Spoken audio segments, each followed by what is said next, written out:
Thinking back to when I was 17, I could be described as one word: awkward. I was tall, still growing into my body. I was very shy, but I was just athletic enough to be offered a basketball scholarship to a small Division II university. So when I was greeted by the new head football coach, Coach Conlon, and he asked me, "Hey, big guy, you gonna come play football next year?" My immediate response was, "No, coach." At that moment, I had no idea that one day I'd be in the NFL. As soon as I told him no, he looked at me and goes, "Why? Look at you." And I said, "Well, I'm not very good at football." And then I told him about the basketball scholarship I had. He said, "Look, if you come play football for me, I'm pretty sure I can get you a much better scholarship." Well, that changed everything because, frankly, I wanted to play football. So the following week, I walked out to the field, out to practice. As I was going out, I was a little apprehensive because I was looking forward to trying out for the team. But I also knew that I was about to go back on my word to my basketball coach of not playing football. After about 3 days and giving it everything I had, Coach pulls me aside and he goes, "Son, you're not very good." I was thinking, really? I tried to tell you. And then he said something I didn't expect. He said that you could be. He said, "You just need to get lighter on your feet." And I'm thinking, how am I going to get any better? I'm giving it everything I had. And he said, like I said, you need to work on your footwork. And in his hand was a jump rope. Little did I know that jump rope was going to change my life. As he went on to talk about using the jump rope is going to help me with my footwork and my coordination, I'm like, okay. But the last thing I wanted to do as a somewhat uncoordinated young man is something that girls do with ease. So I wasn't going to do it in front of anybody. But I wanted to get good at football, so I took it home. And over the summer, one skip at a time, bit by bit, every single day I worked on it. And I didn't get good. I got really good. And I distinctly remember the day I walked up to my coach with my rope in hand and go, "Hey, coach, you want to jump rope?" Because I wanted to show off my new skills. And he reluctantly took that rope and he started that, gallop type thing. And I'm watching, I'm going, really? The guy that told me I should learn to jump rope really can't do it. And so I said, "No, coach, let me show you how it's done." And man, you should have seen me. If I had one, I'd do it. No, I wouldn't. I'm going on one foot, I'm alternating feet, I'm double hopping, I did a crisscross, and I remember the look on his face and the accolades that followed. And it just gave me a surge of confidence. Did it make me a better football player? I don't know. But it was definitely a turning point because, you see, he didn't need me on that team. We were a really good team. But he cared about me, and he invested in me. And with his support, I earned a starting position on the varsity team that following year. And then accepted a full-ride scholarship to San Diego State University amongst multiple offers, and then was drafted by the Seattle Seahawks. What I didn't know at that time was that there was 1.4 million other young men playing high school football, and only about 2,500 would be offered a Division I scholarship. Even more amazing, on average, only 180 players make an NFL roster or practice squad. I think many people would just imagine that those 180 had to have been the best of the best going back to high school. Well, my story is an indication that that's not the case. And what I learned is if I was willing to do the little things, more than expected, better than expected, and quicker than expected, that I could achieve anything. When I think back of where I got this drive to succeed against, what someone would call typical odds, two amazing women come to my mind, and the first one is my Aunt Marlin. She's a perfect combination of bold and humble in a very quiet, unassuming way, deeply intelligent, and this is new. I have to share this, though. She texted me when I told her I was going to be the dedicated dude. She said, "Dave DesRochers, dedicated dude, 5 to the 5th power, D to the 5th power." Who thinks like that? Intelligent. In the 1960s, she became an engineer for McDonnell Douglas and worked on such projects as the wings for the DC-10 and C-17.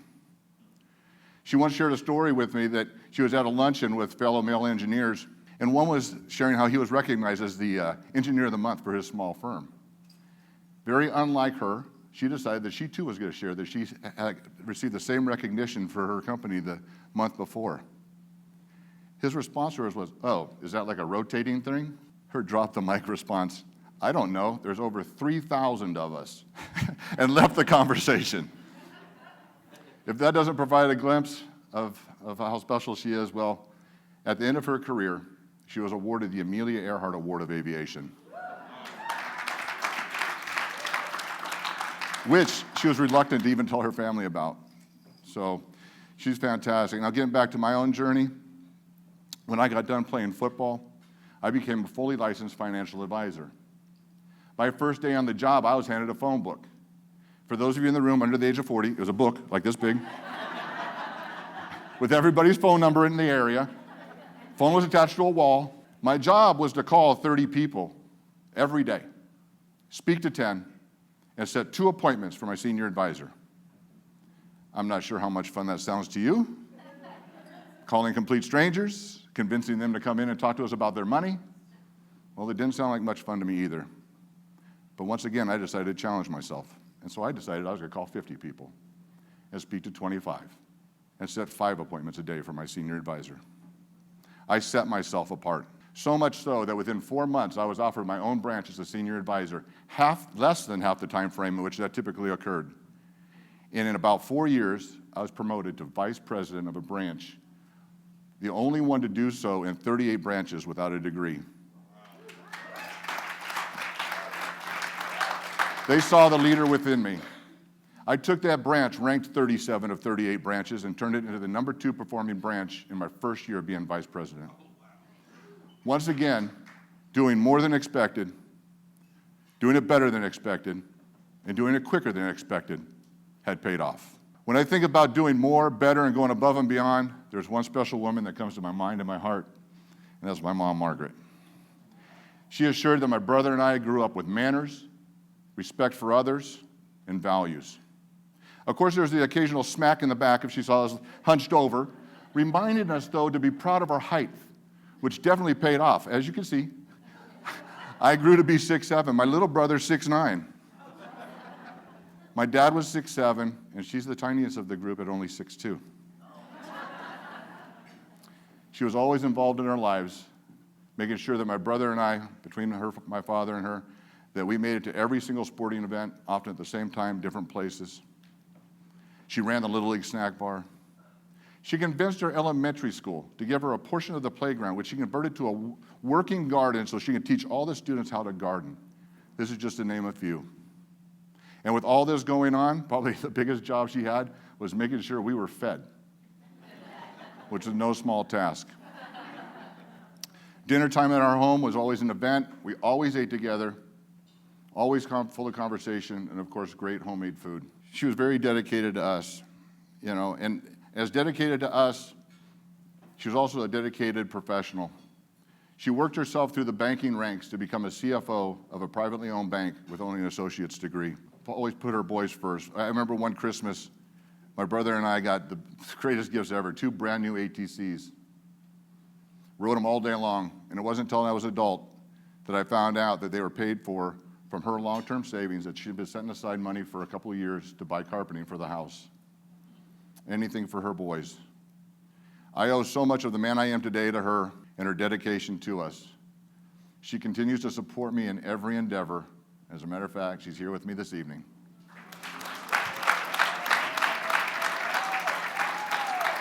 Love you. I remember walking onto the campus of San Diego State University, heading over to the football offices to meet my new offensive line coach with the 4 other incoming freshman offensive linemen. And when we got there, what do you think was the first thing he handed us? A jump rope. You're paying attention. That's great. I looked over at those 4 other guys, and they were looking at it like I did when I was 17. Not me. I went right into my routine, and I immediately, once again, had set myself apart, and we hadn't even stepped on the field yet. My coach was so impressed, and this placed me on a trajectory that went throughout my college years, culminating in being invited to play in a collegiate all-star game alongside future first-round draft picks and Hall of Famers, and then being drafted into the NFL. I keep looking for that next jump rope or phone book moment. That one thing I'd rather not do, but doing it would set me apart. This suit talk is one of those moments.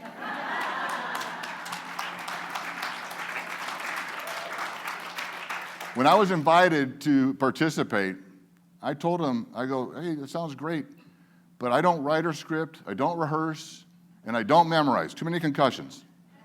You know, you tell me what to talk about, I'll talk about it.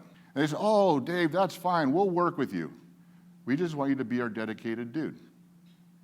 So I agreed. And then I met my coach.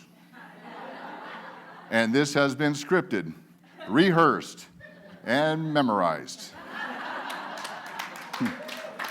So far. All the things that I have been reluctant to do, not wanted to do, and not have done, but all things I needed to learn to do and to perfect in order for me to successfully launch my keynote speaking platform and mentoring platform, the First and Goal Project, and to complete 2 books that have been sitting in a title, concept, and outline for years. So let me ask, what is your jump rope? What is your phone book?